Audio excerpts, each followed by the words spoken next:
everyone. I'm Debbie Tassoni, and welcome to the Autumn of Love party here at Mid-Penn Media Center in Palo Alto, California.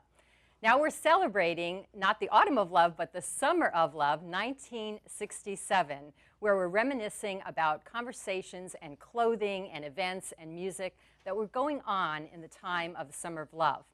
Now, most people think the Summer of Love actually started in San Francisco, the Haight District, or perhaps Berkeley even. But the essence of the hippie movement actually started right here on the peninsula of San Francisco, and that was in Palo Alto, in Stanford, and in Menlo Park, when a government research program allowed doctors to start experimenting with psychedelics such as LSD way back in 1959.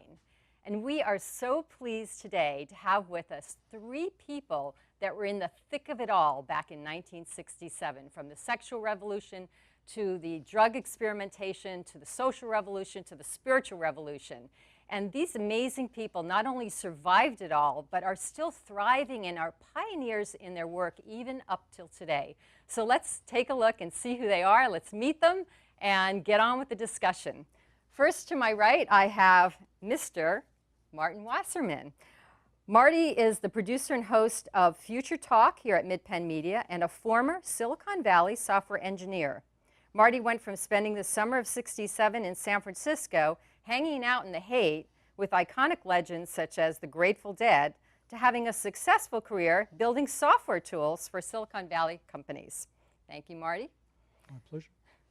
Next we have Ginny Anderson, Dr. Ginny Anderson, I should say. Ginny is a psychotherapist, an ecopsychologist, and producer and host of Timeless Tales. With a Stanford PhD, Ginny was working as a psychotherapist at Stanford during the late 1960s. Today, her private practice includes feminine spirituality, shamanism, spirituality and nature, and meditation. Welcome, Ginny. Thank you. It's really a pleasure to be here. It's a visual treat. Yes, it is. Sure. Hopefully we can have some big scans of some of that, the background here.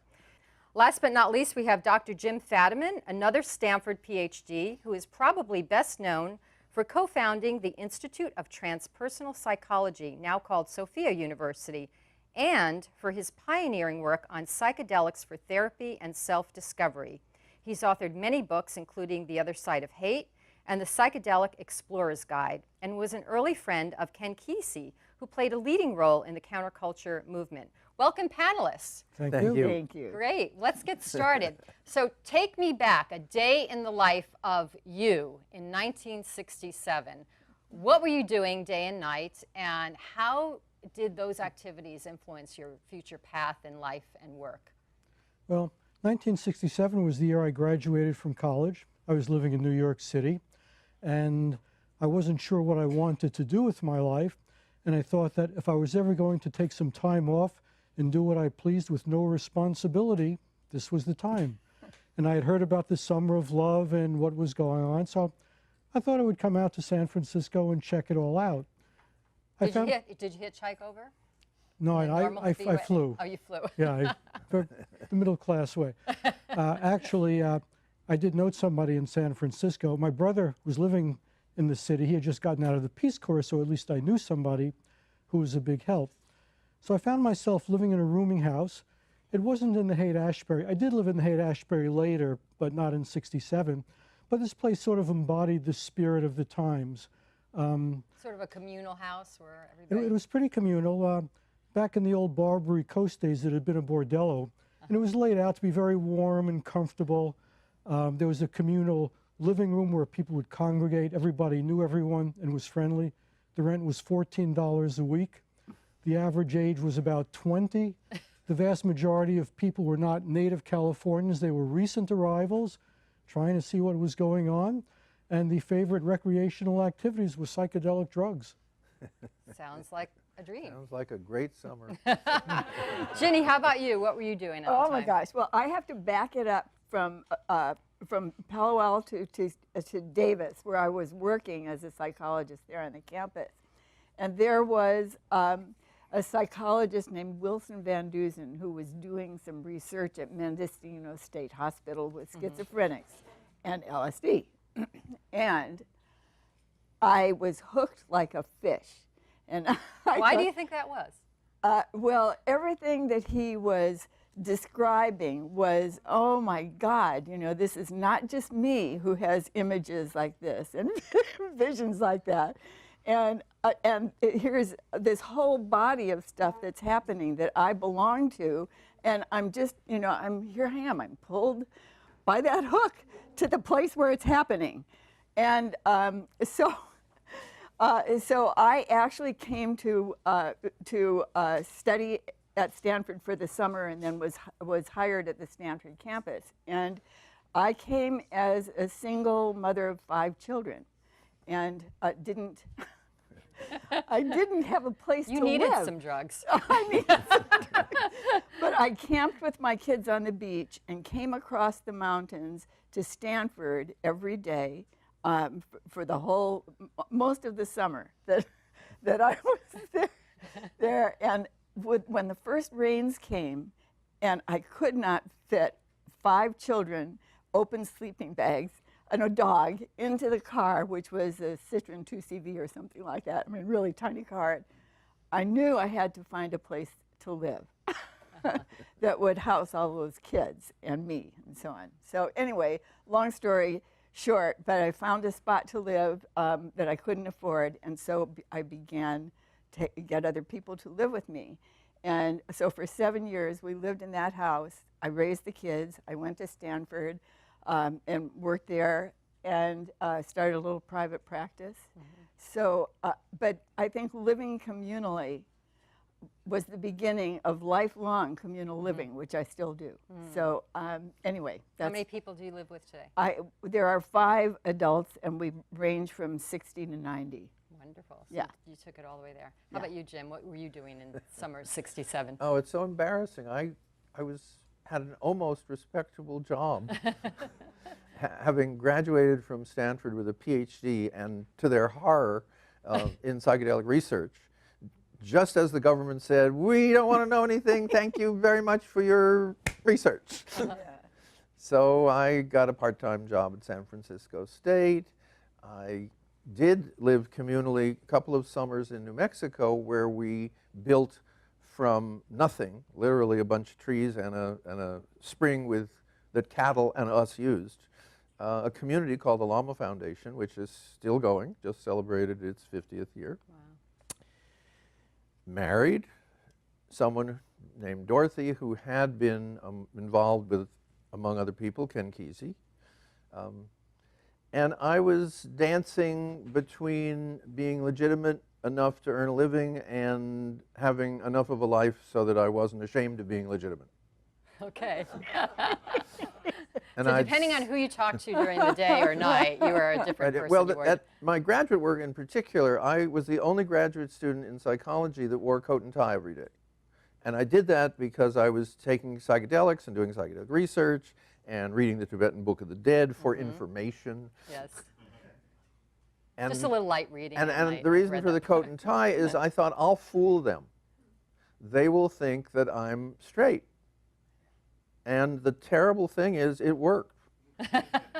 and you These were a weren't. bunch of psychologists. So, you know, a lot of people refer to this era as the era of sex, drugs, and rock and roll, and you were all involved in either drug usage, drug experimentation. Can you share one kind of juicy story, whether it was a drug experience, positive or negative, or something to do with the sexual revolution, and how that influenced you in your life and work at that time? I think one of the things that was driving the sexual revolution was the availability of birth control pills for women, because now you could approach sex as recreational without, you know, fear of consequences. And also the effect of drugs lowered inhibitions a lot. There was a lot of casual nudity. You go out to Golden Gate Park, hang out on Hippie Hill in the middle of the afternoon, and there are usually a few people running around with nothing on, men and women. It was just sort of relaxed, and I don't know if people were contemplating this as a permanent lifestyle. It was just sort of a place and time which was very interesting. And But do you think that came more naturally because they were taking drugs at the time? It just became a lot more freer then, or was it just sort of a mindset that people were in, younger people at that time, a cultural mindset? well, I think, well, younger people are usually less inhibited. As you get older, you realize that you have to restrain certain urges if you're going to function properly in society. But when you're young and you're living freely on the streets of San Francisco, you're not too worried about what you're going to tell your kids, 20 years in the future. So people were living in the moment. There was no Snapchat then, we didn't have to worry about the pictures.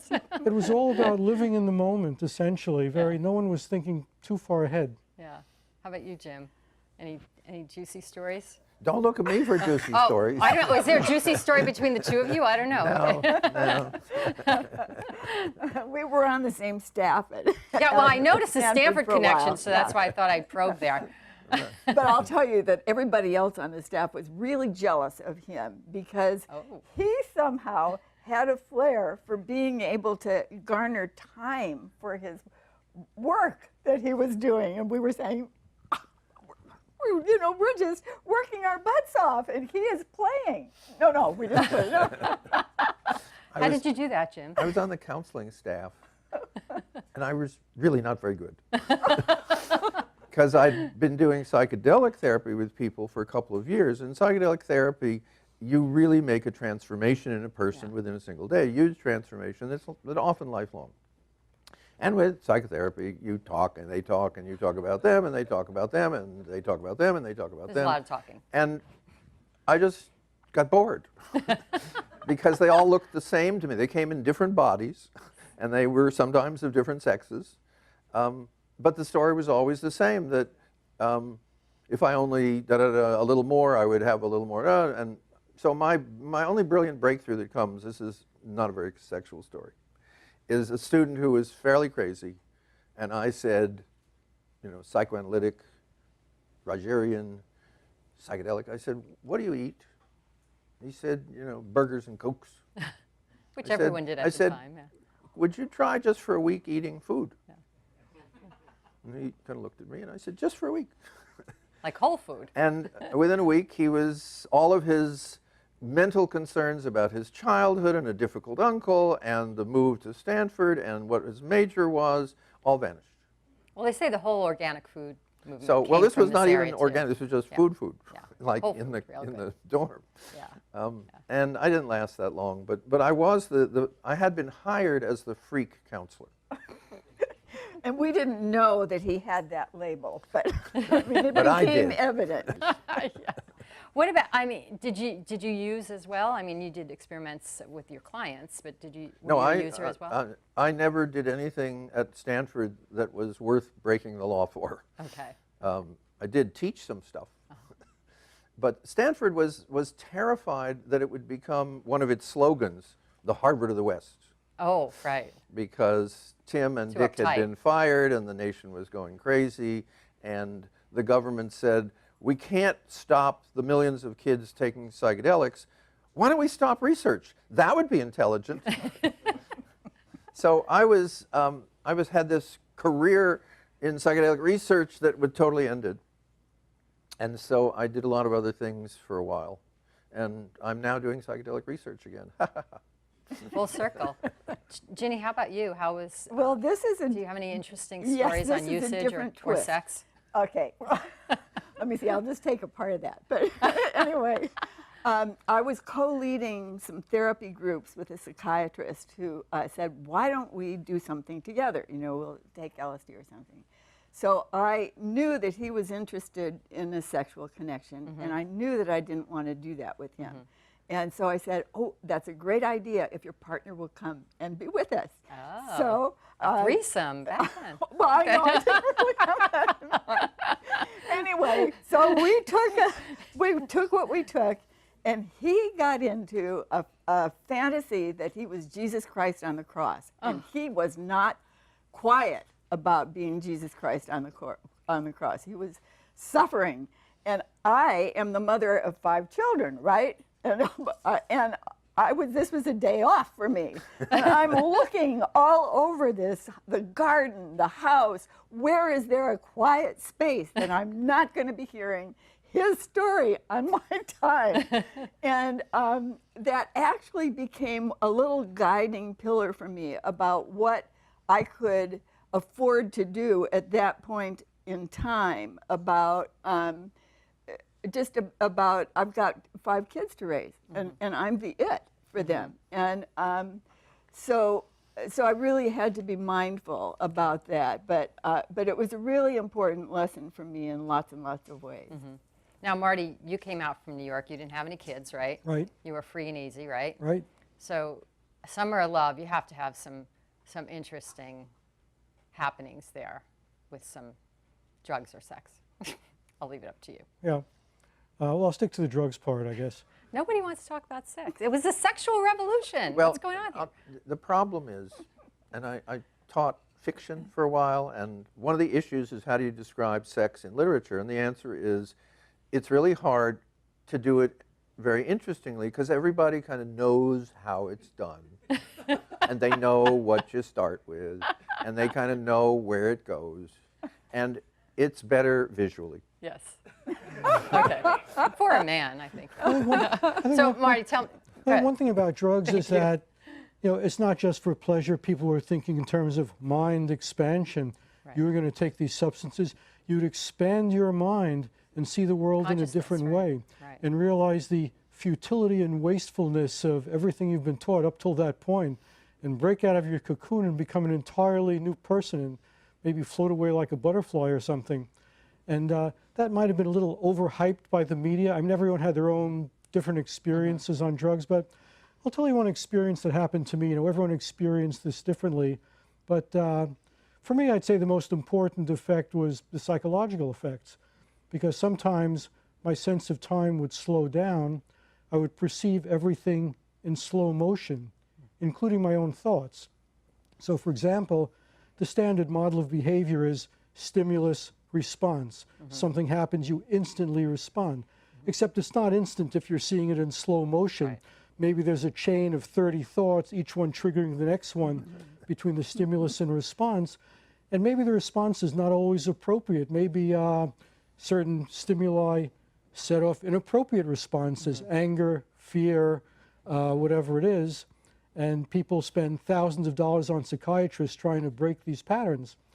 And so sometimes I would follow this chain of thought one after another and say, wait, that link in the chain is defective. That's based on a false assumption. Now I would drop that and the chain would break, and that stimulus no longer produced that dysfunctional response. And that was a permanent change. So that was probably the most, aside from the hallucinogenic effects and stuff like that, that was probably the most lasting stuff. Well, by slowing down time, you're also becoming more present, right, with your own body and everything that's going around you, which brings me to a question. I mean, they say now people can achieve those higher levels of consciousness through meditation versus in the 60s through drugs. What does the panel think about that? Is that possible? Is it the same level? Is it different? Oh, I did an evening with a wonderful Zen teacher in Santa Cruz. It's called Psychedelics and Buddhism. And the place was packed with meditators. And then we said, how many of you have had psychedelic experience? Everyone but one guy. And everyone looks at him like, well, how did he get in? And then the question was, how many of you are still practicing and intend to take psychedelics? And almost everyone. And so the question is, if you're aiming for the top of the mountain, you can go fast, you can go slow, you can use the road, you can be carried. The question is personal. It's not an either or, it's what do you want to do at this point in your life if you have access. If you don't have access to good meditation, then you might be stuck with psychedelics, etc. Or ayahuasca retreats that they're doing now, right? Any comment on that, Ginny? I know that's a very native... So I was just following along Jim's story, so that brings me to a point of an ayahuasca journey that I did on the cliff someplace near Mendocino, I guess it was. And there was a shaman who had come from South America, and so brought very pure medicine and many jungle instruments as well. And if someone was doing this initial purging, he would get up, go to his pile of musical instruments, singing to the instruments, and asking the one that wants to choose to participate in this to step forward, and he would take that instrument, go to the person that was having trouble in purging and so on, and he would say, he would pray to the ayahuasca plant, please accept this offering that this person is bringing to you. And all the time that his movements were going on, it was like I was watching neon lights on the trail of him to the instruments, the instrument in his hand. It was like all colored lights to this person. And I thought, this is Indra's net in action. This is absolutely incredible. So that was a very, very powerful experience to me. But I also want to say that because of how I'm living the circumstances right now, my dreams are giving me a good service, which probably have been fueled by that, but they do give me a lot of the same forward momentum for a journey. So I pose a question, dream, come back, hit the computer. So are all of you still experimenting with this kind of consciousness level, and whether it be ayahuasca or psychedelics today, or is that your past? I haven't taken drugs in many years. Yeah. I think whatever there is to be gotten out of them, I think I got that back in the 60s and 70s, and now I'm just using my normal consciousness. Wonderful. There's a notion in the psychedelic world, which is if God answers the phone and answers your question, you hang up. You don't keep redialing. So the question is, are we still using psychedelics? Now, I happen to be working with itty-bitty psychedelics that don't have psychedelic effects. So kind of yes, but in terms of once you get what the universe is like, do you need to keep being retold? And some people need it to be retold, and some people get it, and that's enough. Well, in the 60s, there was the idea of instant enlightenment in a pill. You would take this pill, and immediately you would become enlightened. Now, you might have a lot of visions, but I think spiritual development is not just a matter of seeing things, it's a matter of being. It's a matter of making decisions and following a path. I don't think there's such a thing as instant enlightenment. It takes, I mean, if you want to improve your soul, that takes time and work. Right, right. But there was also another time that I think that this was probably LSD, that I was with a group of women friends in the Santa Cruz Mountains, and we were all taking medicine together, and I had an immediate flash of how human beings were destroying the planet. And I cried and cried and cried, totally surrounded by these other women who were basically saying, yes, we know, yes, we know. But it totally, totally guided my work into shamanism and into writing Circling the Bay and so on. And being with the ecosystem, because it's like that. You know, once you have your direction, go and do it. Yeah, I can't give you a sex story and offend some people, but how about a Christian story that may be offensive? Sure. I'm taking LSD, and I'm seeing in a dark universe, there's a point of light, and I am flying towards that point of light, and before me is Jesus, with great compassion and great love. And I'm a little freaked out because that's not not the way I was brought up. Yeah.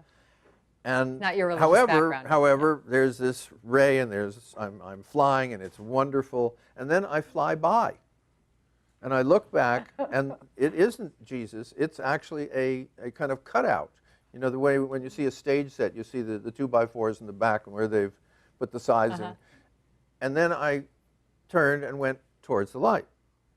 And I realized that at other places in this part of the universe, there were other cutouts. One looked like Buddha, one looked like Muhammad, one, and so forth. And that was a transformative shift in understanding and looking suddenly for the basic communality of the great religious traditions rather than their nasty little differences. And what would you say that commonality is?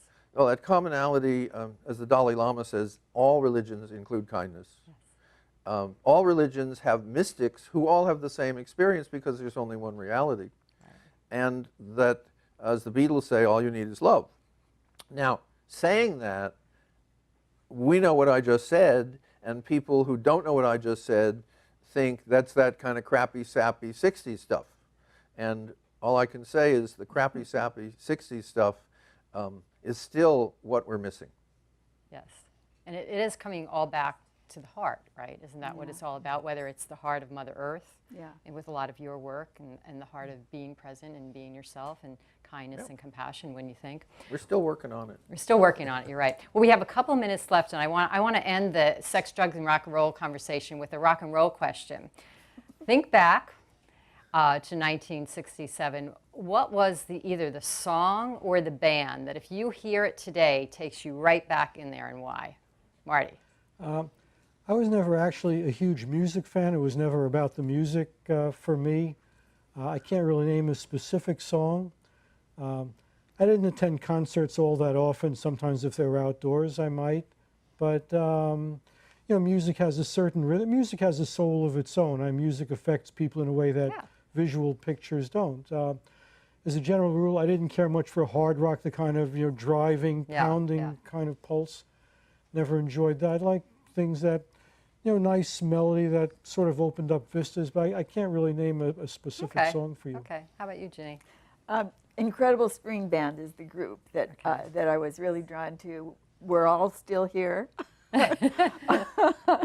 And I love to hear those songs. It really does take me back and carry me forward. Great. Marty?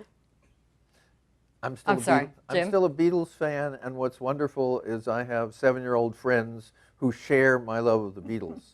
And there's something they did that that has hung on with incredible popularity, and I can still cry when I hear certain songs. They're timeless. Young kids are listening to the Beatles now. Yeah. They're totally timeless, and I agree with you. All you need is love. You got it. Is there any last words of wisdom? We have about 20 seconds left. Anybody? The 60s were fun, but it's time to move on. Okay. Ginny? Go out and play on Mother Earth. Yay. Right. Jim? Right. Nature happens to still hold all the answers if you'll just go out and sit and ask. Wonderful. Thank you so much, panelists, and thank you, audience. And let's groove on. Peace out, everyone. Peace out. Yay. Thank you. Very good. Well, that was fun. That was fun.